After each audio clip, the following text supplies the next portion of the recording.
Buenas tardes a todas nuestras lectoras y lectores del periódico El Mañana de Nuevo Laredo 360. Aquí muy contentos de recibir y de que nos hayas brindado un espacio, Margarita Zavala. Muchas gracias por atendernos. Al contrario, muchísimas gracias. Muchas gracias a ti, Ninfa, Daniel, gracias. Y gracias, por supuesto, al público, al que los lee, los escucha, los ve. Sí, bueno, pues primeramente, estás aquí en Nuevo Laredo, en la frontera terrestre número 1 en nuestro país. Esto da un gran mensaje, Margarita, un gran mensaje para nosotros los mexicanos que estamos un poco angustiados por las políticas que quiere implementar el actual presidente de los Estados Unidos, Donald Trump. ¿Qué nos dices a esto? Sí, vine precisamente a una frontera muy importante para México, porque es una frontera muy próspera, una frontera además bonita, con gente que aquí está muy trabajadora, que es la expresión justamente de un México que trabaja, que lucha, que emprende, que genera riqueza. Aquí se cambian millones de mercancías, también personas, también son personas que quieren contribuir con la prosperidad, con la personal, con la de su comunidad. Son familias también que se unen, ciudadanos, ciudades, comunidades. Si la gente va y viene sin ningún problema. Y al final de cuentas este discurso de odio que confronta, pues puede dividir muchas cosas más. No solo a dos países, sino también a ciudades, también a familias. Y nosotros también tenemos la manera de responder en términos de prosperidad. Es que sí comparto ese sentimiento de miedo ante la amenaza, pero tenemos muchas razones para saberlas enfrentar. Bien. El tema obviamente de Donald Trump y su mensaje, que fue muy dirigido hacia los temas que ya había manejado, los temas populares. ¿A ti qué reflexión te da las palabras que dijo Trump en su mensaje inaugural? Nada que me sorprenda, pero además nosotros tenemos muchas cosas como que responder. ¿Quieren renegociar el Tratado de Libre Comercio? Que lo hagan. Tenemos muchas cosas pendientes, tenemos gente que llevaron a cabo el Tratado de Libre Comercio, tenemos muchas cosas que discutir. Lo importante es que México debe negociar de pie, con dignidad, con fuerza, al nivel de Canadá, porque somos 3 los que estamos ahí, no solo 1, sino 3. Y México puede presentarse así frente a Estados Unidos y frente a cualquier país del mundo. Ahora, quieren ponernos el muro que nos los han dicho toda esta semana, pues háganlo, pero nosotros también tenemos una manera de recibir a mucha gente de otras partes del mundo. Tenemos una manera también y hay que prepararse para que cada migrante mexicano que está allá en Estados Unidos sepa que aquí tiene alguien que le da la mano. No solo un hermano, un familiar, sino mexicanos y un gobierno que los defienda. Donald Trump está amenazando a las empresas americanas, pidiéndoles que regresen, pero al mismo tiempo también les está dando estímulos fiscales. Está diciendo, aquí está esto para que regreses, aquí está este estímulo para que te quedes. ¿Qué propuesta específica harías tú o qué incentivos propondrías que el gobierno mexicano haga para tratar de contrarrestar esos incentivos? Y sobre todo, ¿a quiénes consideras que deben ser vitales en participar en estas negociaciones por el lado mexicano? Pero en primer lugar, cuando se habla de llevarse fábricas de aquí a otros lados, a Estados Unidos, sí es importante que no perdamos de vista, porque con la cercanía a la gente es bien importante, no perdamos de vista que se trata de sufrimiento humano, que se trata de un padre que pierde un empleo, de una mamá que pierde un empleo, y que por eso la noticia pues nos amenaza como país y así lo tenemos que tener. ¿Qué hacer? Pues fortalezcamos y apoyemos las empresas mexicanas. Y también, ¿qué tenemos que hacer? Pues volteemos a ver volteemos a ver a todas partes del mundo y digamos a los exportadores, a ver, ¿qué es lo que necesitas que haga el Estado mexicano para exportar a los otros 45 países más que tenemos Tratado de Libre Comercio? ¿Qué necesitas? ¿Que baje los impuestos? Los bajo. ¿Qué necesitas? Que te apoye con un estudio, lo hacemos. Y así como frente a Estados Unidos, México tiene que apoyar a empresarios, desde luego decididos, pero apoyarlos como Estado mexicano, también diversificar nuestros mercados, es decir, que no dependamos tanto de la exportación a los Estados Unidos, es fundamental. Y finalmente, pues hay muchas otras empresas en otras partes del mundo que quieren invertir en México, pero que necesitan para invertir, pues que la casa esté en orden. Necesitan que realmente derribemos el muro de la corrupción, que ese es nuestro muro. El muro de la corrupción, el del abuso, el de la impunidad, el de la deshonestidad en el gobierno, y al mismo tiempo pues le devolvamos orgullo a nuestro país. Tenemos muchas cosas que responder.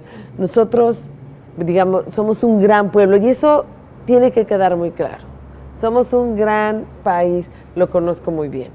Lo he visto en momentos muy difíciles y sé la fuerza que tenemos. Reiterando la pregunta, mencionaba que ¿quiénes consideras tú que deben ser los cerebros, las personas más capacitadas en México que puedan enfrentar esta amenaza?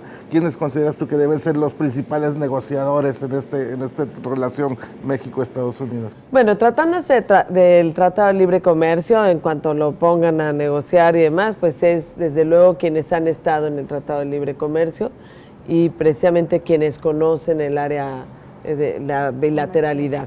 Nosotros tenemos además expertos en ello. Podríamos ver todos los que hicieron el Tratado de Libre Comercio, desde Serrapuch, Herminio Blanco, todos ellos, hasta una serie de talentos mexicanos que han estudiado precisamente estos temas, y que estoy hablando pues ya de muchos jóvenes. Si ustedes pudieran voltear a ver a Luis de la Calle, por ejemplo, tenemos nombres mexicanos que pueden estar presentes en las negociaciones, en cosas de Tratado de Libre Comercio.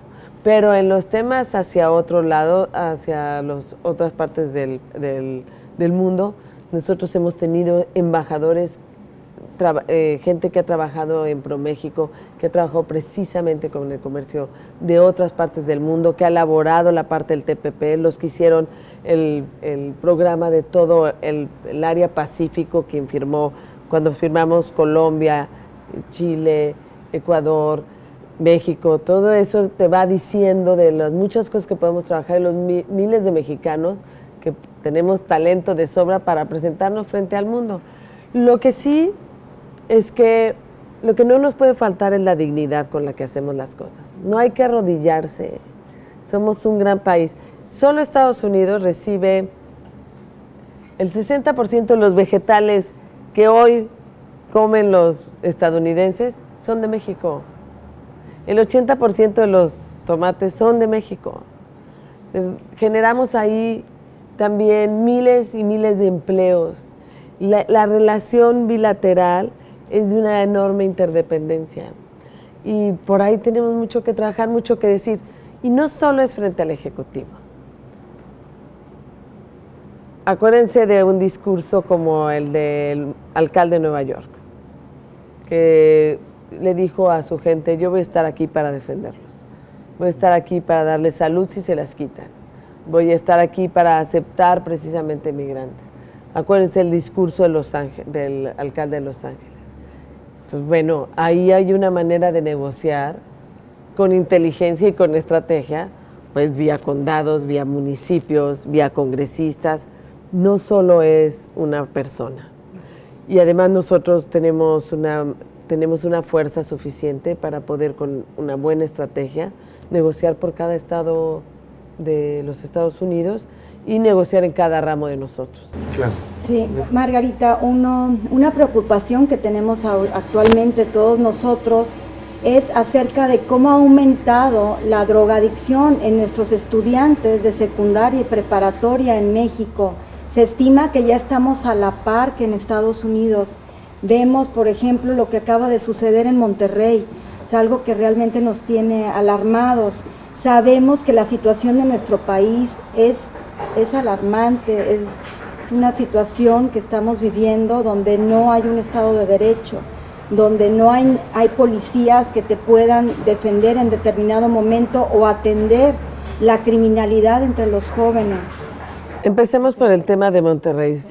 Desde luego mi solidaridad con las familias, con todo el plantel del colegio, con los maestros, con las generaciones, con los adolescentes.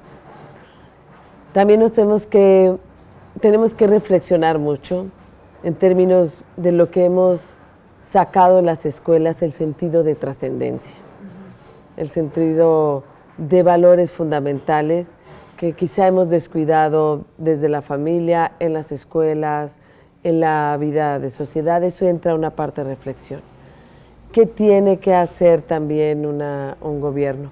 Hay una parte, mochila segura, es que esa es una expresión importante, porque además pues me tocó justamente su implementación en Iztapalapa y las mamás lo pedían. Iztapalapa es una delegación en la Ciudad de México.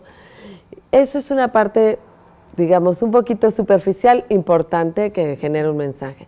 Pero tenemos que ir mucho más de fondo al tema de estructuras pacíficas, y al mismo tiempo no podemos pedir que las cosas no se violenten si no hay Estado de Derecho. Y el Estado de Derecho significa que tenemos que cumplir la ley, hacerla cumplir, respetar la ley, que no haya este nivel de impunidad, esta falta de acceso a la justicia. Ahorita nos estaría oyendo alguien que a lo mejor lleva años con un folder en los tribunales locales, sin que se le haga justicia. Es la mamá que nadie le da una pensión porque se fue a otra empresa el padre de familia o se fue a otro lugar y no se le quiso dar la pensión, o no hay un juez que le diga, que ordene esa pensión alimenticia. No hay tampoco esa seguridad suficiente que permite una mamá y un papá decir: mi hijo está seguro en la escuela. Y en eso ya esos niveles de inseguridad son muy grandes, que tienen que ver con un desorden de autoridad. Y la autoridad debe tener una autoridad moral para aplicar la ley. Tiene que ser también un ejemplo de vida también en privada y pública. No tiene que ser perfecto, puede tener errores, pero desde luego no se le puede dar un espacio a la corrupción, porque si no, no hay autoridad moral para aplicar la ley. Y en el tema de los jóvenes, ahorita que decías, perdón Daniel, de los adolescentes, primero hay una parte muy simple, que es comunícate con tus hijos, pero tiene que ser completo.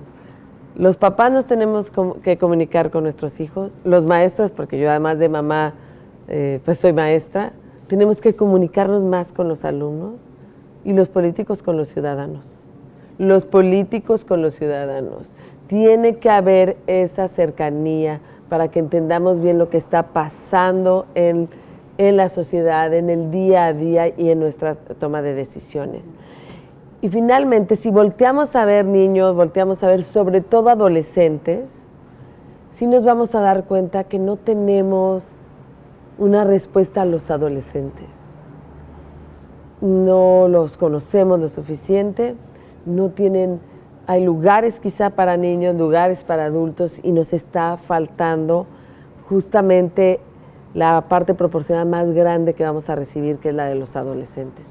Y ahí tenemos que dar como respuesta, no solo como familia, sino también como en la política y desde el gobierno. Y desde ahorita, porque no hay que esperarse al 2018, desde ahorita hay que hacer una política pública para los adolescentes, en donde nos conozcamos mejor todos y donde sepamos qué hacer con ellos en este momento, y que cada quien que actúa con ellos sepa qué hacer con ellos.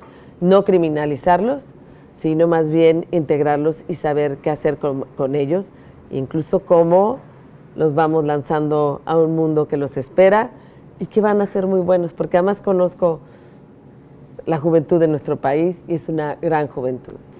Precisamente que hablas de esto, dice un reporte de la Comisión Nacional de Derechos Humanos que acaba de sacar ayer precisamente, dice: la justicia juvenil y las políticas de apoyo a los jóvenes no han sido una prioridad para el gobierno, pues a menudo las autoridades se hallan ocupadas en atender lo que para ellos constituyen temas más urgentes. Y pongo como ejemplo el programa Escuela Segura, que fue implementado muy aplaudido cuando se implementó. En el presupuesto del 2016 se le quitaron los recursos por parte del gobierno federal porque dijeron que no era una prioridad y que incluso no estaba justificando el uso de esos recursos. Entonces, lo que en una administración parece importante, el otro viene y la desmantela. El otro tema, la misma Comisión Nacional de Derechos Humanos, en un documento que firmó con el Sindicato Nacional de Trabajadores de la Educación, que para hacer una escuela segura habrían una línea de atención y era un número 01800. Pues ayer marqué 30 veces y ninguna de las 30 contestaron. Entonces, parece que en este discurso del debemos hacer, falta, ¿no? Sí, y hay una parte de las últimas administraciones. Sí, hay una parte educativa muy importante. Yo llevé muy de cerca el programa de Nueva Vida, que era atención a las adicciones, y particularmente en el tema de los adolescentes. Por eso sé la falta de programas en ese sentido y la falta de atención de autoridades locales, e incluso también federales, o sea, de una política pública. Este programa contra las adicciones, particularmente en adolescentes, trabajaba con maestros, porque los maestros tienen que saber qué está pasando y cómo detectar el primer signo de violencia, de adicción, de droga en la clase, sin criminalizar, y cómo responder. Tiene que saber qué hacer con un adolescente el entrenador deportivo, el coach, porque es el más cercano, porque a veces los adolescentes son menos cercanos a los papás y mucho más cercanos a su coach o a veces a su maestro. Entonces también tiene que saber qué hacer. Pero tocaste un punto muy importante, el presupuesto. Hoy en día es un presupuesto que tiene $1 billón más que los otros presupuestos. Y le han recortado precisamente a lo que no tuvieron que haber recortado. A prevención del delito, a escuela segura, a lo que tiene que ver también con infraestructura, a lo que tenía que ver con salud. Es increíble los recortes que habíamos tenido. Por eso, a pesar... A carreteras y a caminos rurales. Es increíble la manera en que fueron recortando. Y por eso hoy realmente el tema del gasolinazo fue el combustible de la indignación, pero ya antes de Trump, por cierto, pues había esa impunidad, había esa corrupción, había este pésimo manejo de lo que del presupuesto, se está gastando mal y muy mal. ¿Qué es lo que tenemos que hacer? Pues en el presupuesto, si no da valor, pues que no se gaste.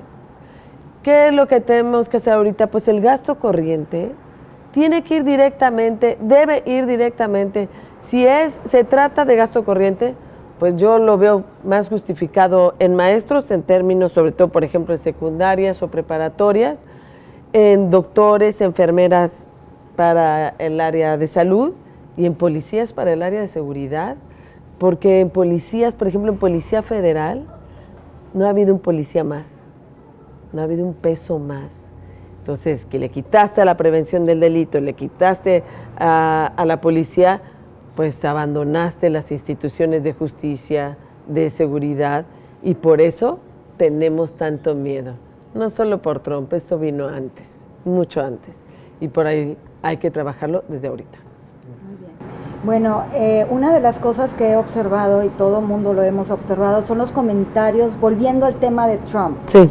Los comentarios machistas, los comentarios que hace donde él se siente superior al resto de la humanidad, que es muy misógino.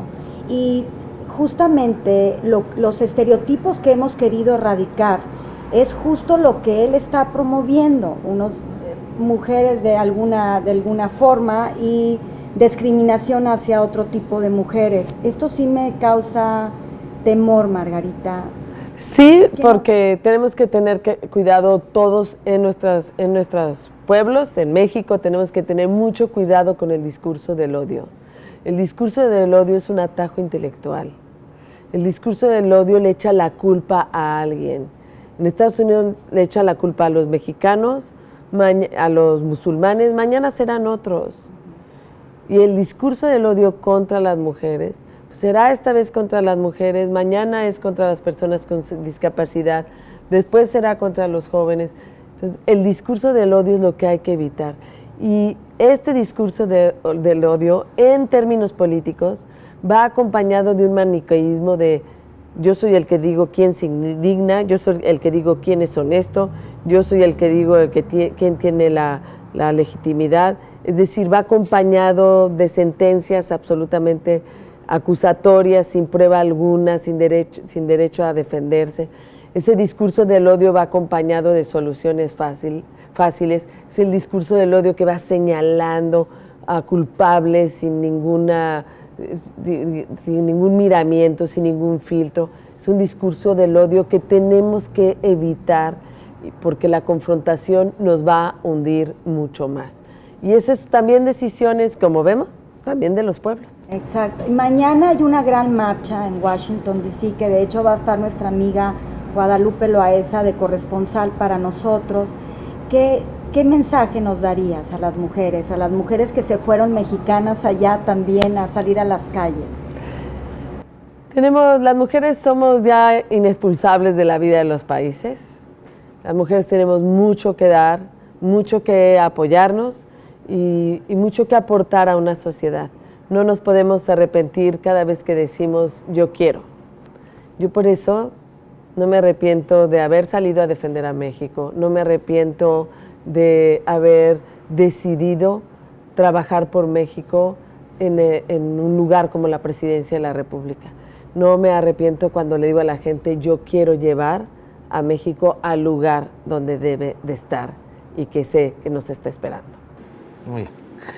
Pues muchas gracias, Margarita, por esta entrevista, gracias por tu tiempo y seguramente pues habrá más información en el cual nos estaremos informando, la asunción del presidente Donald Trump y las negociaciones entre el gobierno de México y Estados Unidos. Gracias. Así es. Muchísimas gracias. Todo el Nuevo Laredo.